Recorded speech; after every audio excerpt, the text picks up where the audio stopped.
All right, ladies, what time did you find out this morning that Scottie Scheffler was being detained by police? I woke up, rolled over, and Kevin was already awake, and he told me, and I had to literally stop and think, am I still dreaming right now? Am I only slightly awake? I also had a dream last night that we had a different sponsor of the text line designed by Lifetime Enclosures. So I was like, maybe this is just me. Maybe I'm still in dreamland. No, it's still very real. much the text line designed by Lifetime Enclosures, which you can get in on that conversation 641-1010 with your thoughts on Scottie. So at first I'm like, there ain't no way. This is me still dreaming. No, it's real. And it's unfortunate because the situation obviously started with the death of a pedestrian hit by a hotel shuttle. I understand that that is a situation that is life or death.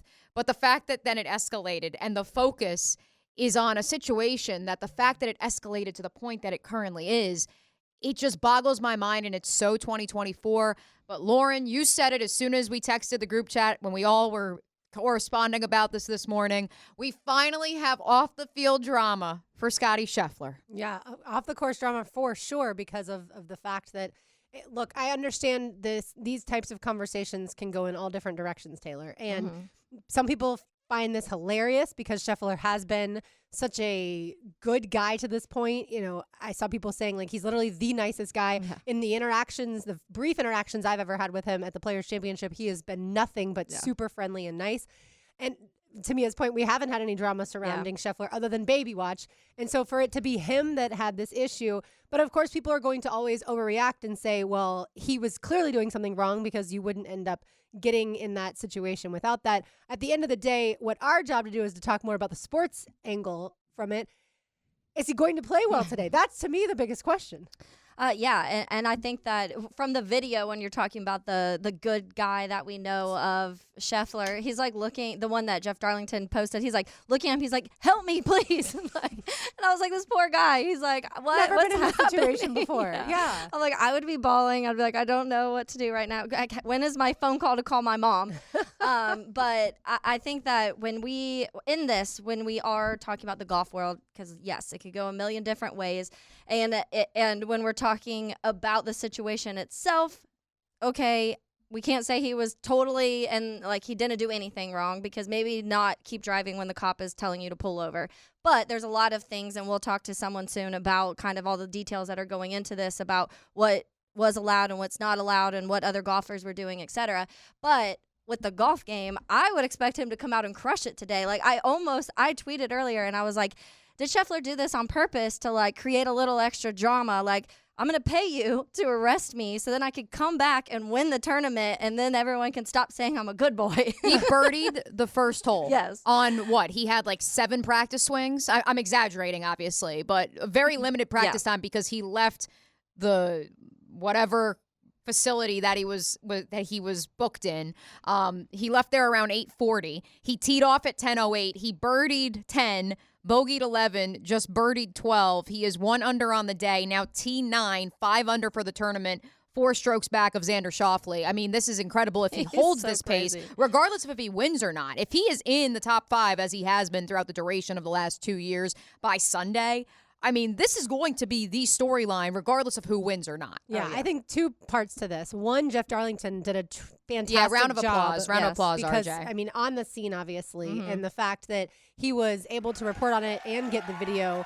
And, obviously, all of this is happening very quickly. Not everybody is thinking on their feet in that situation. So I think he's done a great job. But here's the person that nobody's talking about, who all morning I've been thinking about.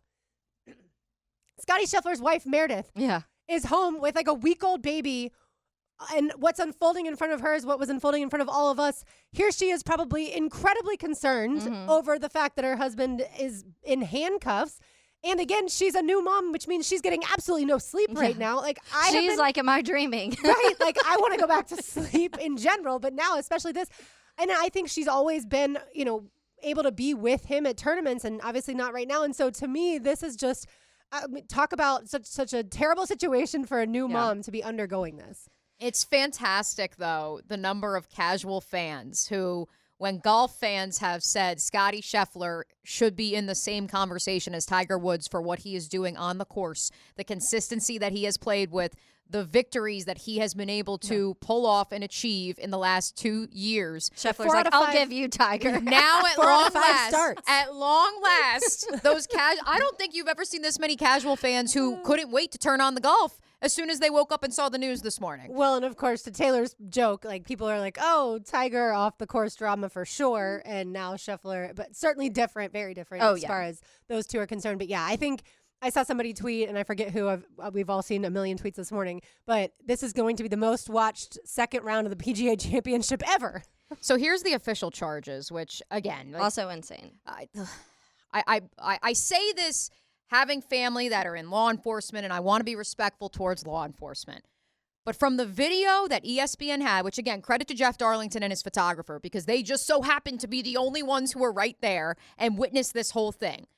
From the video that we have seen, what has been made public, the fact that he was charged with assaulting a police officer, oh, by the way, $80 worth of dirtied pants, that is included in the police report. Mm-hmm. Second-degree assault, to your point. Second-degree assault, Felony. criminal mischief, reckless driving, and disregarding traffic signals. The final one, to me, is the only one that's valid. Right. And we weren't there, so it's always hard. I understand, like, for some people, they want to get the police side of things because there's always two sides to every story. I totally understand that. But it just does seem egregious at this point from, like Mia said, what we've seen. And again, this is a guy who just comes off as, like, the most law-abiding human being when it comes to a professional athlete. Yeah. So, and again, I understand there's always going to be jokes to be made about all this stuff, but because, like we said to start the show, there is a tragic accident that occurred, and the loss of human life is what started all of this. But you do have to wonder, will Valhalla ever get another major? Yep. Because of the way that this has been handled to this point. yeah. I mean, and again, there are some people that are going to say, Mia, you shouldn't give special treatment just because he's the number one golfer in the world. I understand, but if he was in a PGA marked vehicle, Right. and he has to get to the golf course, so I'm not sure that they handled it. By the way, to Taylor's point earlier, Will Doctor will join us momentarily. He is from Houston on ESPN 97.5 and talks golf once a week every Saturday morning, so we'll get his thoughts as well. Is it time to out myself? I think it's time to out myself. I begin by reading one of the first times I think Big Cat has ever been recited on Helmets and Heels, but I'm going to read Barstool Big Cat's tweet. Scottie is such a nice guy. He refused to use the "do you know who I am" line, even though this may have been the only time that line has ever actually been warranted. As someone who spent 8 years driving news vehicles, I cannot begin to tell you, safe security, if you're listening out there, you know it's true, how many times that I have pulled the "do you see me in a news vehicle? Here is my credential" in my young life. I'm sorry if that comes off as egotistical, but it's just a fact. If you are in a marked vehicle, you are in the right.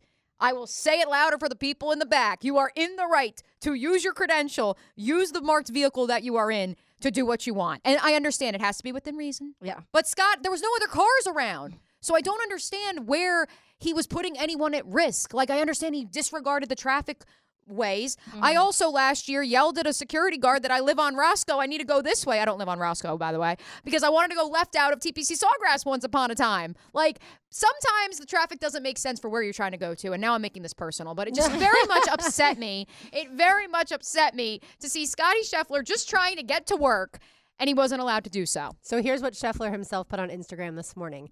I was proceeding as directed by police officers. It was a very chaotic situation, understandably so, considering the tragic accident that had occurred earlier, and there was a big misunderstanding of what I thought I was being asked to do. I never intended to disregard any of the instructions. I'm hopeful to put this to the side and focus on golf today. Of course, all of us involved in the tournament express our deepest sympathies to the family of the man who passed away in the earlier accident this morning. It truly puts everything in perspective. And again, that to me just shows how classy this human being is. All right, let's check in with Will Doctor now. Let's ring up another guest on the All-Pro Roofing phone line. PGA Tour contributor with ESPN 97.5 in Houston. You can hear him once a week on the Charlie Epps Golf Hour. That's Saturday mornings. Will, thanks so much for joining us on this crazy golf situation. Hey, thank you all for joining me. It was a crazy morning at Valhalla. You read that statement very well just now. Obviously, things started off very crazy this morning because at 5 a.m., you had a pedestrian who was, unfortunately killed by a shuttle. And then Scottie Scheffler, world number one, arrives at 6:09 a.m. He approaches the gate. He had some, I think we should start by saying this. It's amazing the cop who arrested Scheffler, Brian Gillis, he had no clue that it was Scottie Scheffler in the car. All players in the field are equipped with labeled courtesy cars, usually Lexus or Mercedes. It's very clear, that a player's in the car. And it's world number one Scottie Scheffler. I don't know how you are a police officer on duty, and don't know that world number one is in that car. So, just to go over the specifics of the arrest, he was arrested for disregarding police instruction upon entering Valhalla Golf Club.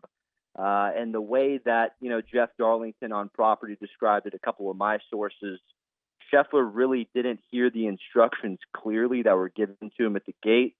He proceeded into Valhalla, and then according to Darlington, the cop jumped on Scheffler's car and hung on for about 10 yards. Then Scheffler, who, like you said, nicest person in the world, stopped the car.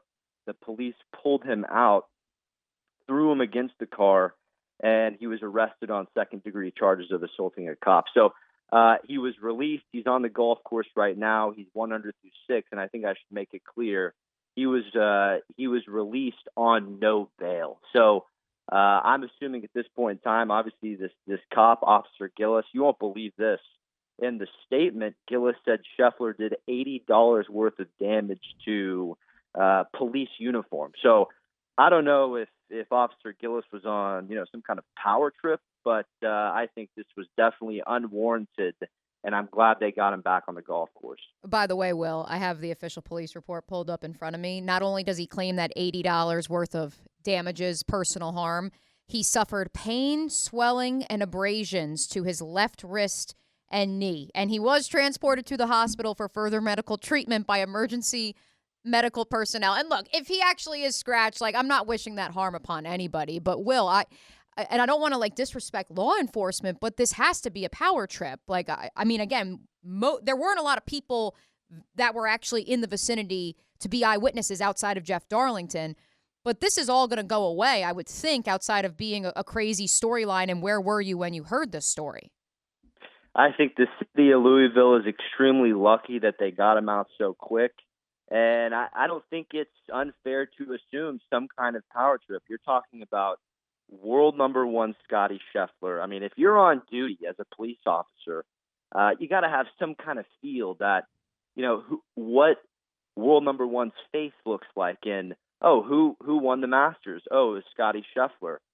Who's been getting all the news as, this week Scottie made it to Valhalla, even though his wife Meredith gave birth to their baby boy Bennett a week and a half ago. He has been the story of the week, and I cannot understand how this police officer could not identify Scottie Scheffler. Yeah, well, it is wild, and there's obviously a lot of layers to this of really exactly what was going on. Some of the reports we heard early, too, were that other golfers were commenting that they had kind of gone the same route and were pulling into the same area that Scottie Scheffler was pulling into, so they were kind of confused at the situation, too. Is that something you heard also? Absolutely. This was something that Will Zalatoris and Cam Young did. They heard about all of the chaos while they were at their house getting ready for the day. And between the pedestrian getting killed and Scheffler, once again, our thoughts and prayers are with that family. That, the pedestrian and Scheffler getting arrested, Cam Young and Will Zalatoris just went ahead and walked to property, checked in with their credentials, and proceeded through the gates. They didn't want any part of the traffic. They didn't want any part of the police confusion. So that gives you a little bit of a feel for what these players are going through around the chaos at Valhalla this morning.